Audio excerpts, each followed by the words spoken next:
बिस्मिल्लाहिर्रहमानिर्रहीम। अस्सलामुअलैकुम। आज हम बनाएंगे आलू बुखारे का शरबत। आलू बुखारे का शरबत बनाने के लिए हमने आधा किलो आलू बुखारा लिया, जिसे हमने एक कढ़ाई में डालकर 2 से 3-4 कप इसमें पानी के डाल दिए। साथ ही हम इसमें 1 कप के बराबर चीनी का डालेंगे। उसके बाद हम इसे 5 से 10 मिनट अच्छी तरह पकाएंगे। आलू बुखारा जब हमारा अच्छी तरह पक जाए तो हम इसे चूल्हे से उतार लेंगे। याद रहे, हम इसे सिर्फ मीडियम आंच पर पकाएंगे। अब हम इसे उतार कर अच्छी तरह ठंडा कर लेंगे। 3 से 4 मिनट हम इसे छोड़ देंगे। जब ये अच्छी तरह ठंडा हो जाए तो हम एक जूसर जग लेंगे और इस सारे शरबत को हम इसमें डाल देंगे।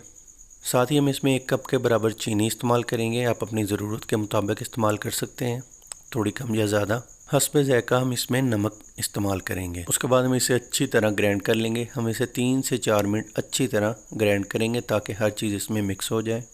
जब ये अच्छी तरह ग्राइंड हो जाए तो हम एक जग लेंगे, उसमें हम डालेंगे बर्फ़ और साथ ही हम इस पर छन्नी रख कर इसे अच्छी तरह छान लेंगे।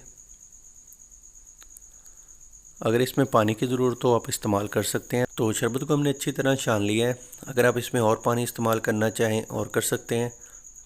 तो इसे हम अच्छी तरह ठंडा करेंगे और अब हम इसे करेंगे इस्तेमाल। तो लीजिए जनाब, माशाल्लाह, ये थी हम आज की हमारी छोटी सी रेसिपी आलू बुखारे का शरबत। अगर आपको हमारी ये वीडियो पसंद आई तो हमारी वीडियो को लाइक और शेयर लाजमी कीजिएगा। मिलते हैं किसी नई वीडियो में, तब तक के लिए मुझे दीजिए इजाज़त। अल्लाह हाफिज़।